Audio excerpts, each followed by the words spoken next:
Pero cuando llega uno, ahí sirve una mano, una mirada sincera, una palabra justa o un silencio necesario. Porque hay cosas que solo pueden hacerse con el corazón. Parque Perpetual, donde perduran los vínculos.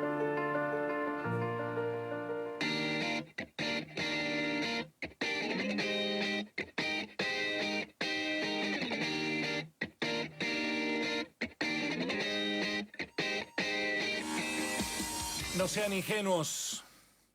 8 fiscales no pueden equivocarse. Nos han echado por investigar al poder. Así respondió en un posteo en la noticia publicada en su web digital La Voz del Interior, que hacía referencia al apoyo que recibió el destituido fiscal de lucha contra la droga en Río Tercero, Luis Pizarro, uno de los 3 fiscales destituidos por el jury de enjuiciamiento que se realizó la semana anterior. Lo voy a saludar al doctor Luis Pizarro. Guillermo Jeremías, del programa Así son las cosas de Río Cuarto, le da los buenos días. Luis, ¿cómo le va? ¿Qué tal? Buenos días, Guillermo. ¿Cómo le va? Bien, bien. ¿Usted cómo está? Bueno, estamos transitando esta instancia posterior a la decisión del jury y esperando, por supuesto, los fundamentos de la sentencia el día viernes. Estaba el día 20, sí. El día de tener, no recuerdo cuándo fue. Conocidos esos fundamentos, doctor, ¿va a apelar?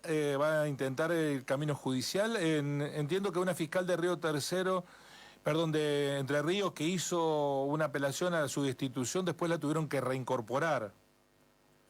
Sí, usted se está refiriendo a la doctora Cecilia Goyeneche. Exactamente. Exactamente.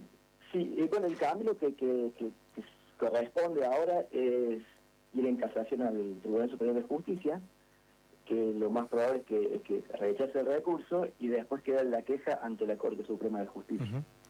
En el caso de la fiscal de Entre Ríos, ¿encuentra algún elemento concordante que podría ser apelado como antecedente? Bueno, hay algunas coincidencias y algunas cosas que son totalmente distintas. Lo que sí me parece que hay un punto de conexión es en que se ha roto la institucionalidad. Ajá. Eso es obviamente opinión personal, ¿no? Sí. Bueno, ¿por qué nos echaron por investigar al poder y por qué en todo caso no lo planteó en su alegato o en su alocución final en el jury, doctor? Mire, Guillermo, lo que usted es de Río Cuarto, Sí. Yo no soy de Río Cuarto, pero conozco Río Cuarto porque he sido fiscal en narcotráfico también. Yo hago una pregunta desde el más elemental sentido común. ¿Usted cree que esta causa, exactamente igual en Barrio Alberdi o las 400 viviendas o cualquier otro barrio de Río Cuarto que no sea en donde ocurrió este hecho, hubiera tenido esta trascendencia y hubiera llegado donde llegó? No, de ninguna manera. Y además lo venimos diciendo desde el primer día, y a nosotros nos pareció, de hecho lo escribí en una nota de opinión que se la voy a mandar para que la lea el domingo. Pero lo que digo es cierto eso que usted menciona, pero es como un clima general del Poder Judicial, ¿no? Esto que decía el obispo asesinado de El Salvador, que el Poder Judicial es como las serpientes, solo pica a los descalzos. ¿Usted lo dice en ese contexto o aquí hay elementos de peso que hacen suponer que hay un poder político que detrás estuvo primero generando un laberinto y ahora profundizando esta maraña del crimen de Nora? Yo no lo voy a generalizar, porque sería un poco arriesgado decir algo así porque no me consta, pero sí que en este caso ocurrió algo así. Estoy plenamente consciente que es lo que pasó. Imagínense que han echado a 3 fiscales, no porque han cometido un delito, ni porque vinieran con una trayectoria de malas decisiones, sino simplemente porque entienden que en este caso se equivocaron. Eso, por supuesto, yo no lo comparto en lo más mínimo. Pero el error judicial no es pasible de este tipo de sanción, porque hay vías recursivas previas, y muchas, y acá se ejercieron todas, y sin embargo terminamos destituidos. Entonces, eso me habilita a pensar que acá hay algo más, que se ha tocado poder o poderes que no había que tocar. Esa es mi humilde opinión, ¿no? Sí. ¿Y tiene algún elemento de probanza de esto, doctor? Mire, en este caso se dieron cosas muy, muy especiales, muy particulares. Hay cuestiones que a mí me exceden y que yo preferiría que las expliquen los actores del momento. El actor principal del primer momento fue el doctor Di Santo. Así que él tendrá que explicar algunas cuestiones. Este domingo, casualmente, sale una nota en La Voz del Interior, más que una nota, fue un pequeño editorial de la periodista Denise Abrito, y hace una síntesis en muy pocas palabras excelente de todo lo que fue este proceso, desde que empieza hasta la destitución. Si usted lee eso, yo digo que no hay nada más que decir. Pero hay cuestiones que no me corresponden decir a mí, hay cuestiones que le corresponden decir a otros fiscales. Yo no se olvide que yo he sido el sexto fiscal, que en realidad sería el séptimo, porque al principio hubo 3 fiscales, Sí. yo cuarto, más la coordinación del doctor Píparo. Después vino el doctor Guzmán un tiempito, después vino el doctor Miralles, después vengo yo. Y finalmente, el octavo fiscal sería el fiscal de la Cámara, que también tuvo intervención. O sea, y por eso yo decía, 8 fiscales no pueden equivocarse. No, eso es cierto. No sé qué escribió la colega, pero el diario La Voz del Interior, la estructura editorial del diario ha sido muy empática con la lógica de los Macarrón. No sé si por que lo creen desde el punto de vista periodístico, pero poco empática con las críticas hacia ese poder que usted cuestiona. Y no estoy hablando de la nota de la colega, a la que respeto, sino estoy hablando de la historia editorial de el caso y La Voz del Interior. Yo empecé a cubrirlo, tengo 36 años de periodismo en la ciudad de Río Cuarto, el caso, desde el primer día. Y las conferencias de prensa iniciales que daba el vocero de la familia Macarrón, junto con los abogados elegidos por no se sabe quién, ¿no? Porque no los conocían, los doctores Oncina Estudillo, y me falta el otro nombre, ya lo voy a recordar, Tirso Pereira. Tirso Pereira, ahí lo recordé. En la oficina de Daniel Lacase tenía al periodista de Policiales, Durán, sentado del lado de los que daban la conferencia de prensa y no del lado de los periodistas, que era el Tubo Durán, el famoso periodista de La Voz del Interior. Sí, lo conocí. Sí, desde ese momento uno empezó a sospechar, pero ¿de qué lado está ese diario? Porque era raro, ¿no? A mí nunca le ocurrió. Usted sienta en las conferencias de prensa al lado suyo a un periodista, no, va, recibe a los periodistas y los periodistas están del otro lado. Bueno, pero independientemente de eso, ¿usted cree que los gobernadores, los fiscales generales buscaron enmarañar el proceso de investigación del crimen de Nora por mandato político?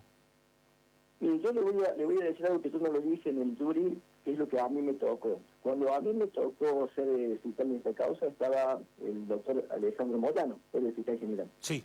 En ese momento, cuando me dio la causa, yo fui, como corresponde, a su despacho a ver, bueno, por qué me daba esta causa, qué había en esta causa importante, cómo la podíamos trabajar.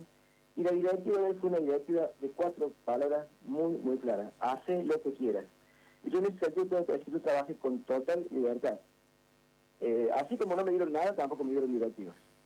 Y eso yo lo agradezco porque yo trabajé como a mi nivel saber y entender, como trabajo en todas las causas. Ahora, lo que pasó en el año 2006 hasta el 2017, que me toca a mí, eso ya me excede. Por eso digo, cada fiscal, y particularmente el doctor Di Santo, tiene o tendría cosas que decir que no me corresponden a mí. Por eso yo le recomiendo que lea la editorial del domingo, que es muy cortita, y donde ahí La Voz del Interior yo creo que hace un análisis exhaustivo de todo y lo hace muy objetivo. Y es lo interesante de esa nota. ¿Usted cree que si el poder político no hubiera tenido injerencia, el crimen de Nora se hubiera esclarecido prontamente? Y eso es contrafáctico, la verdad que eso no lo puedo saber. Lo que yo sí logro, como cualquier ciudadano, no como fiscal, pero después de haber visto toda la causa, es que si no hubiera habido la intromisión de ciertos agentes o de ciertos funcionarios, probablemente se hubiera trabajado de otra manera. ¿A qué me refiero con esto? La gente de Córdoba, de la División de Homicidios, a cargo de Sosa, llegó la misma noche en que se descubrió el cadáver de la señora Nueva Balmazo. esa misma noche, o sea que ellos tuvieron la posibilidad de manejar de cero la causa, investigarla de cero, teóricamente gente muy experimentada. Y bueno, eso es, ya no es el fiscal que llama, sino es obvio que lo mandaron de Córdoba a ese grupo, o por lo menos nunca refirió al doctor Di Santos que él los pidiera. ¿Entiendes? Entonces ya hay algo que hace un poco de ruido. Y por supuesto, si uno empieza a analizar la historia, los 70 días que estuvieron alojados en el Hotel Ópera en el Río Cuarto hacen mucho ruido. Y hacen más ruido cuando el fiscal que interviene en esa causa lo sobresee por la ley insuperable después de una instrucción de 2 meses. Es decir, hay muchas cosas que a mí me hicieron ruido.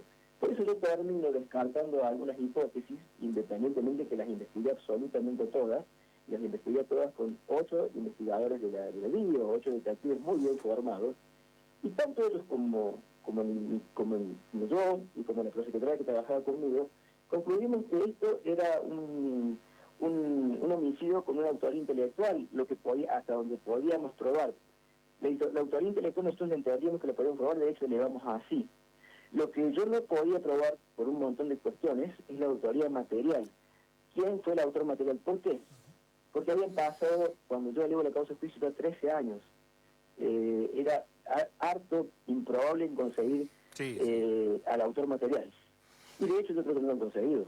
Estoy convencido de eso. Estamos dialogando con el exfiscal Luis Pizarro, expulsado por el jury de enjuiciamiento. En el final quiero preguntarle, cuando usted dice investigar al poder, ¿habla del poder político, habla del poder económico, habla de otro poder, habla de todos los poderes? Eso que nosotros sospechamos que actúa siempre, que es el poder real. Usted póngale el nombre que quiera. Póngale el nombre que quiera. Yo dije, es poder real, vamos a decirlo de alguna manera. Si es económico, político, eso me excede. Pero evidentemente había un círculo de poder que complicó las cosas desde el primer momento. Desde la foja 01, yo le dije en clarito cuando hablé en mi jury, desde la foja 1 nosotros advertimos, por lo menos yo que la vi a la causa in extenso y digamos, en perspectiva, muchos años después, yo advertí desde la foja 1 que esto estaba direccionado para mal. Pero bueno, yo lamentablemente llego mucho después de la causa y ya lo que se había perdido. Eso es una realidad. Comprenderá. Un delito de esta naturaleza juega muy en contra del descubrimiento de la verdad. Comprenderá, doctor, que ese poder real al que usted alude no lo va a salir a proteger al Perejil, Zárate, tampoco lo va a salir a proteger al parquetista Bárzola. ¿A quién protege entonces ese poder real? Eso lo dejo a su criterio. Yo la verdad que no sé a quién protege, y en todo caso si tengo una opinión me la voy a reservar. Pero la tiene esa opinión. Sí, por supuesto que lo tengo, Y ¿sabe qué? Hay una reflexión que yo hice, y yo vengo haciendo hace tiempo. Esta causa empezó con un perejil y va a terminar con un perejil. Y la mecánica del hecho, la complejidad del hecho, la característica de los actores, lejos están, por lo menos a mí, de indicarme que un perejil podría hacer todo esto. ¿A Nora la mataron por un móvil económico desde su lógica, doctor Pizarro? Bueno, cuando yo fijé el hecho, planteé que había una cuestión, está fijado el hecho y ustedes lo pueden leer, el hecho dice una cuestión económica y una cuestión política, así que yo estoy convencido de que fue así. Y por eso lo terminan echando del Poder Judicial a usted. Mire, la expulsión de los fiscales es algo que un poco más complejo que eso. Es algo que se viene... Yo estaba convencido que me iban a echar, estaba convencido que es algo que se viene gestando desde diciembre del 2024, cuando llamativamente el Fiscalía General llama a una conferencia de prensa para decir que habían encontrado el autor material del homicidio de Nora Dalmazo. Eso no pasa normalmente, no pasa. Además que tampoco lo han encontrado porque una prueba de ADN no me dice nada, yo tengo que contextualizarla, y yo nunca encontré contexto. Además que la Fiscalía General debió saberlo, y el actual fiscal lo sabe, la cadena de custodia se rompió desde el mismo momento que recolectan las pruebas. Y yo lo acredité a eso y lo probé incluso en el jury. Pero bueno, no hay peor ciego que el que no quiere ver, y acá no lo quisieron ver. Gracias. Doctor, muchísimas gracias. Lamentamos mucho. ¿Se imaginan? Nosotros tenemos la percepción periodística de esta situación, pero usted lo está diciendo habiendo leído todo el voluminoso proceso de investigación del caso Dalmacio. Es decir que evidentemente debe haber algunas cosas que usted no puede contar, pero no hace más que confirmar lo que muchos tenían instalado como lógica. Y cuando digo muchos, incluyo a la madre de Nora, ¿no? Que lo dijo públicamente a esto, ¿no? Después... la mamá de Nora me lo dijo a mí personalmente, no solo lo dijo públicamente. Y yo absolutamente todo lo que yo estoy refiriendo en este momento, consta en el expediente. Yo no estoy diciendo algo que me parece. Yo lo que me parece me lo reservo. Pero todo lo que yo comento, o estoy comentando en este momento, es lo que está en el expediente. Es cuestión de buscar la foja, y usted va a encontrar todo lo que yo le digo en el propio expediente. Lo que le dijo Nené Grassi es... No ha tenido leer. Lo que le dijo Nené Grassi es lo mismo que ella dijo públicamente en una entrevista realizada por Canal 13, o hizo otras afirmaciones además de esas. Perdón, no le escuché la primera parte. No, porque Nené Grassi, la mamá de Nora, en su momento, entrevistada por mi compañero de Canal 13, Jorge Dominici, dijo que Nora estaba en proceso de divorcio y que había conflictos económicos de por medio. Y después todo eso terminó con Nené saliendo de querellante por un pedido del propio abogado defensor de en su momento Marcelo Macarrón, el doctor Brito, que además había sido fiscal general en la provincia de Córdoba, ¿no? ¿Cómo se entremezclan tantas cosas? Digo, ¿le dijo lo que públicamente había dicho la mamá de Nora Dalmacio o le dijo más cosas?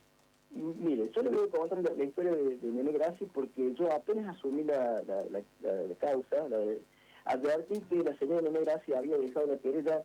En realidad no es que había dejado la querella, había revocado el patrocinio del doctor, yo sí creo que era Esteves, si no me equivoco, porque ella tenía algunas diferencias con él. Cuando yo llego a la causa, lo primero que hago es hablar con ella personalmente y oficiar a la asesoría letrada para que la asista como querellante. La asesoría letrada, en algo que yo todavía no lo puedo entender, me parece que incumpliendo los pactos internacionales, particularmente San José de Costa Rica, no la asistió entendiendo que tenía recursos. Bueno, el pacto no dice que solamente tiene que asistir a las personas indigentes, indiferentes también, pero no importa, es una cuestión ya pasada. Así que yo hablé con ella, y ella, lo que usted me está diciendo es lo que me dijo a mí también.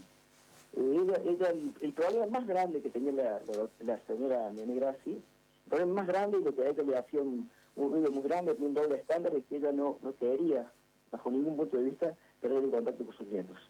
Entonces yo creo que estaba entre el Estado y la pared, lamentablemente. Yo la había angustiada en ese sentido.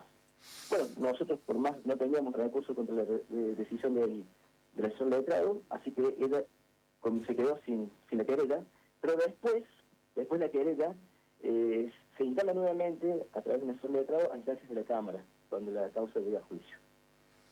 Sugestivamente, de una forma totalmente irregular, los familiares de la señora Nené Grassi deciden que ella no va a ser más querellante.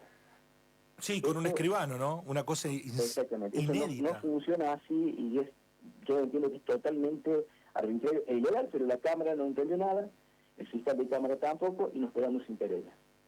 Así que bueno, es lo que nos pasa en esta causa, se nos van cayendo las cosas.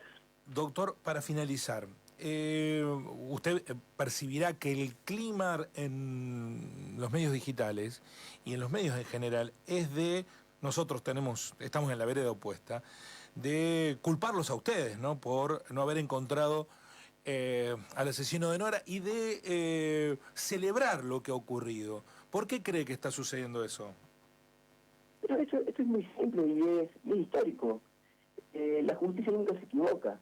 En todo caso se equivocan tres díscolos, tres idiotas que hicieron las cosas mal. Ese es el mensaje. No sé si todo el mundo lo cree, pero ese es el mensaje que yo percibo.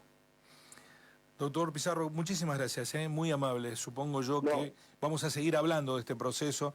Si es que, como se nos ha anticipado, algunos van a anticipar, van a apelar a lo que ha ocurrido, buscando que se los restituyan el cargo. ¿Usted tiene ganas de seguir en el cargo?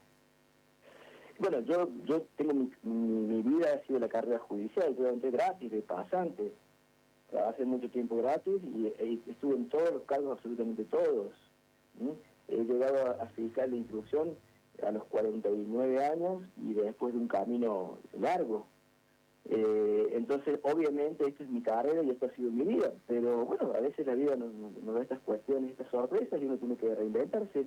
Estamos en ese proceso, que no es fácil, pero bueno, confiemos en que va a salir bien. Gracias, doctor Pizarro, muy amable. No, por favor. El abogado Luis Pizarro, ex fiscal, uno de los 3 eyectados del Poder Judicial. No sean ingenuos, 8 fiscales no pueden equivocarse, nos han echado por investigar al poder.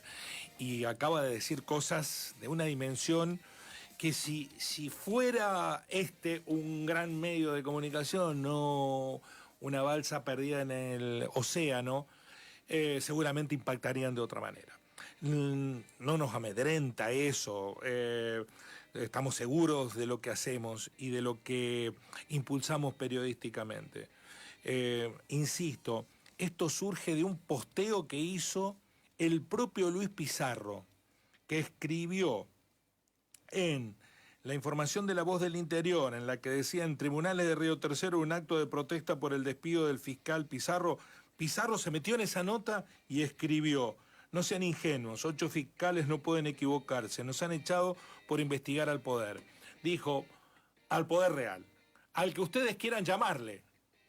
Yo había escrito, y esto lo escribí el sábado a la mañana, me enteré el domingo a la noche, que la voy a leer a la nota en el editorial textual, que acá hay 3 poderes. Uno es el poder real, otro es el poder judicial y otro somos nosotros, el no poder. El no poder, digo, del ciudadano de a pie, que no puede. Todos nos damos cuenta de lo que está pasando, pero no podemos hacer nada porque somos asistentes a decisiones que toman otros. Estaba muy claro en este programa, 36 horas antes, el corresponsal en Córdoba dijo: olvídense, están echados, no hay ninguna posibilidad de que sigan, ya está, son prenda de sacrificio los 3 fiscales. Yo no quiero un poder judicial así. Y miren que soy crítico de cómo actuó Di Santo. Soy crítico de cómo actuó de Miralles. Y lo he criticado a Miralles. Pero yo quiero que haya otra manera de que se procesen las decisiones. No que sea la intencionalidad política y la conveniencia del momento. De aquel momento, que era el momento determinante, cuando la mataron a Nora. Los familiares lo sabían. Acaba de decir una abuela puesta entre la espada y la pared. 2 nietos que no le hablan más. Olvidarse de buscar a los verdaderos responsables de la muerte de Nora Dalmazo. Que no es Bársola, que no es Zárate. Vamos, no seamos ingenuos. No seamos ingenuos. Van al otro día los parquetistas y cometés un crimen a preguntar: che, ¿qué pasa que no podemos sacar las herramientas? Son parquetistas, pero no son ingenuos, ¿no? Volvés a la escena del crimen, tenés que ser un asesino construido de una forma para hacer todo eso. Porque todavía algunos ingenuos creen que la prueba genética esa tiene valor, tiene mucho más peso la prueba genética del haplotipo macarrón ahí, ¿no? Y los comportamientos, cómo actuaron, no nos olvidemos. No somos tontos. Ya voy a leer la editorial textual en minutos nada más para completar y cerrar esta cuestión. Hay en las declaraciones de Luis Pizarro, yo lamento mucho que no lo haya dicho en el propio tribunal, que lo haya posteado después, porque si se hubiera planteado ahí, jugado como estaba, hubiera tenido otro peso, hubiera dicho: bueno, acá nos están echando porque estamos molestando al poder, ¿no? Y era una granada, ¿no? Una bomba atómica ahí. Bueno, lo dijo después en un posteo en La Voz del Interior. Así son las cosas. Así son